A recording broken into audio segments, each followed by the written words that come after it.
bagong immigration pathway para sa mga undocumented na workers dito sa Canada. The federal government has announced a new immigration program that would legalize thousands of undocumented construction workers, keeping them here to build desperately needed homes across the country. We are adapting to the reality of the economic uncertainty that we are all facing as a country. But in this context, this type of program makes a hell of a lot of sense. It'll make sure that a lot of people can work in dignity for a fair wage.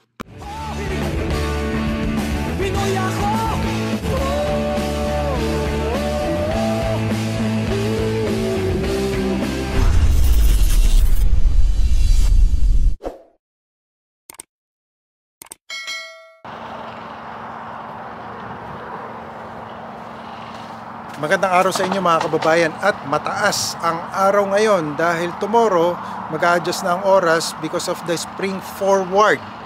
Sabihin, spring na, pero totoo ba? Dahil dito sa Alberta, hindi nyo po ma-predict ang weather dito. Minsan ganitong mainit, but tomorrow you'll never know. Maaaring mag-snow or maaaring lumamig pa ulit.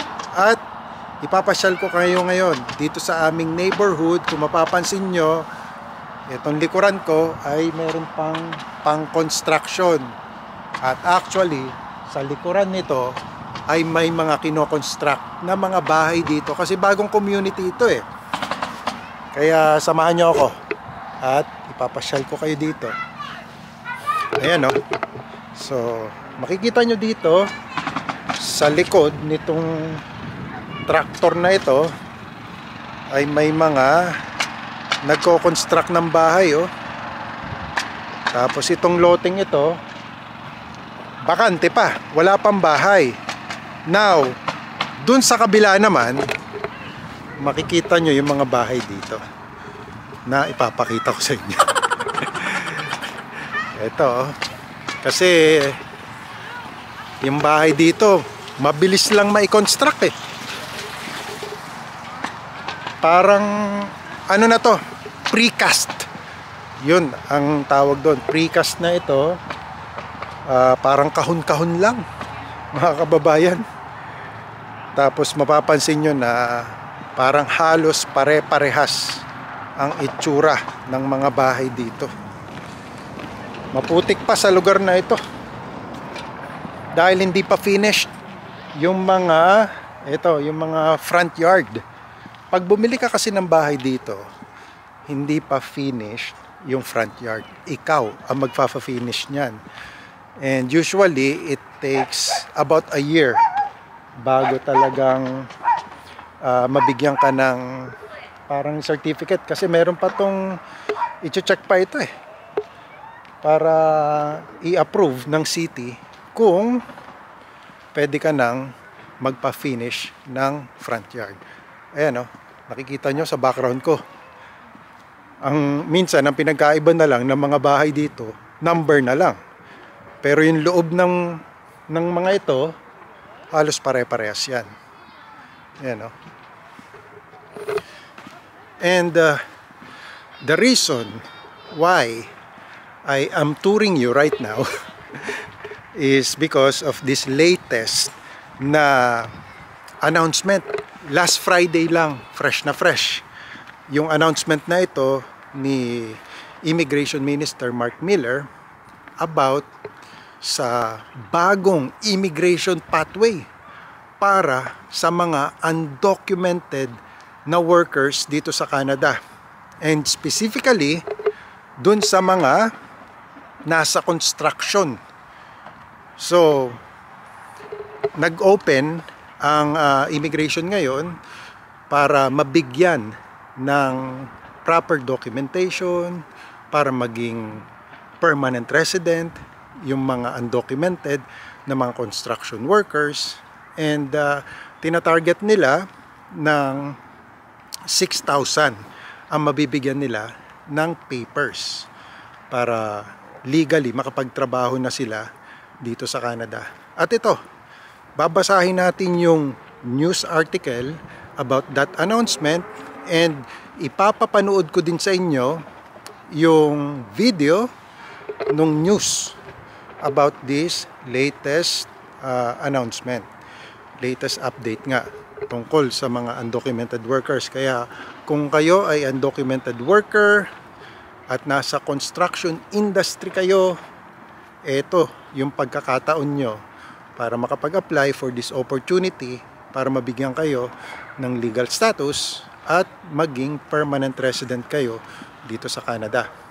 So, lalagyan ko po ng chapters ang videong ito para kung sakali na gusto nyo nang i-skip yung part na binabasa ko, yung news article, pwede nyo pong i-skip at pumunta na po kayo dun sa video nung news. Okay? So, basahin po natin, mga kababayan. Ito po yun.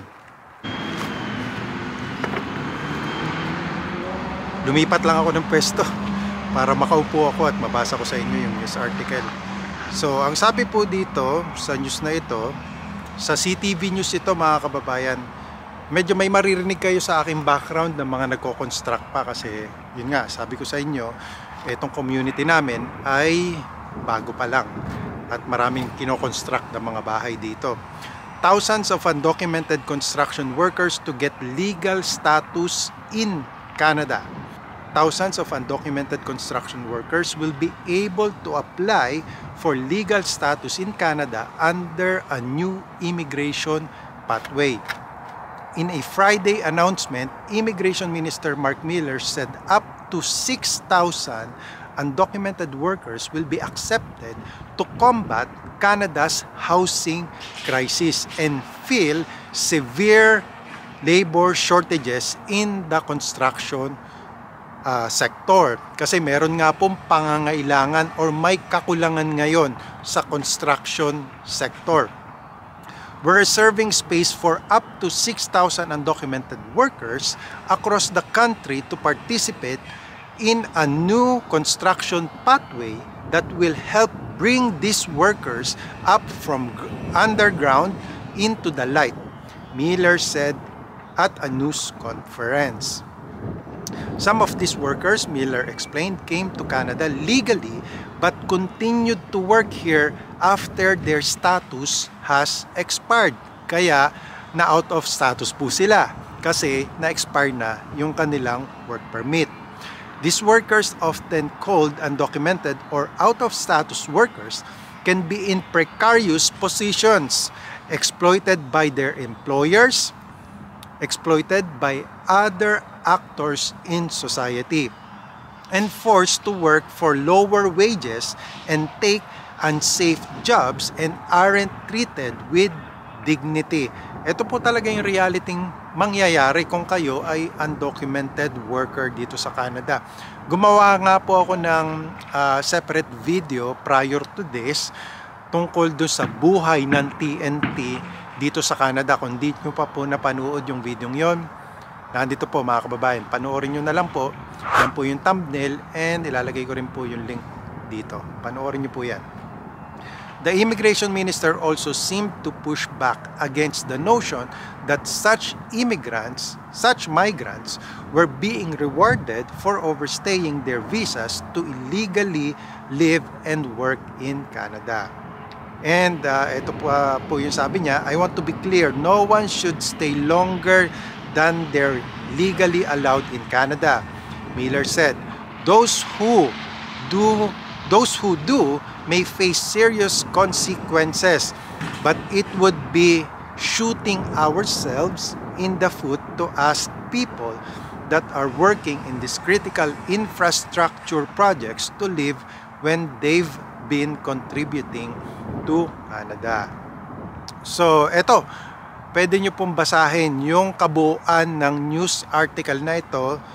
Kung gusto nyo pong makakuha ng kopya ay sabihin nyo lang po sa akin, mag-leave po kayo ng comment below at ibibigay ko po sa inyo yung link para mabasa nyo po yung full details. Yung bahagya lang po ang aking binasa para at least meron kayong idea about this latest update. At panoorin po natin yung video, yung news video about this latest happening dito sa Canada. Ito po mga kababayan, panoorin nyo po ito. The federal government has announced a new immigration program that would legalize thousands of undocumented construction workers, keeping them here to build desperately needed homes across the country. While the Liberals are touting this as a milestone move, advocates say it's not the solution that migrants need. If there is regularization of 6,000 people, that's 6,000 more lives that are improved, but there's hundreds of thousands of people who are waiting for the Liberals to do what they promised. Back in 2021, the Liberals pledged to, quote, explore ways of regularizing status for undocumented workers who are contributing to Canadian communities. But Prime Minister Justin Trudeau never gave that promise a timeline. On Friday, Immigration Minister Mark Miller said that time has come. With tariffs being imposed, we are making sure that we are adapting to the reality of the economic uncertainty that we are all facing as a country.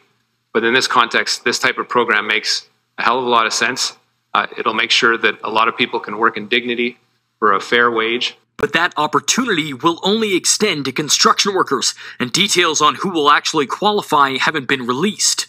Now, Canada's construction sector is struggling. According to an RBC report from 2023, we're short more than 60,000 workers. But Hassan says only addressing one industry is a mistake. Look, you can't do construction without having cleaning in that building, without having a security guard, without the factory that builds the doors and the windows, right?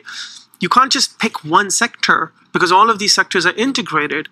So we need an all of industry and all of economy approach. We need a wide enough definition that actually deals with what we're facing. Miller's announcement also included a new advisory council comprised of the federal government, union representatives, and industry leaders to advise on new pathways to bring in as many as 14,000 skilled foreign workers. The advisory council that hope will meet as early as next week will assist in assessing real on-the-ground needs with a shifting economic landscape and with strong protections against abuse and a strong wage threshold. That three-part council doesn't include migrants, and Hassan isn't confident they'll even get the chance to meet, with the Liberals set to pick a new leader this weekend. The timing is suspect, the details are absent, and the chances of this actually succeeding and actually taking place are limited. This to me sounds like an elections announcement. So yan po mga kababayan, yung latest news, good news po yan doon sa mga kababayan nating undocumented workers na nasa construction sector. At sana nga po, katulad nung sinabi nung na-interview, kasi isang sector pa lang ito na binibigyan nila ng opportunity para ma-legalize dito sa Canada, para magkaroon sila ng status, maging permanent resident. Pero sabi nga niya, pagdating sa construction, kailangan din nila yung iba pang mga sector. Like, syempre, may kailangan din nila ng mga cleaners na maglilinis, syempre, nung mga, halimbawa, mga bahay na ginawa nila.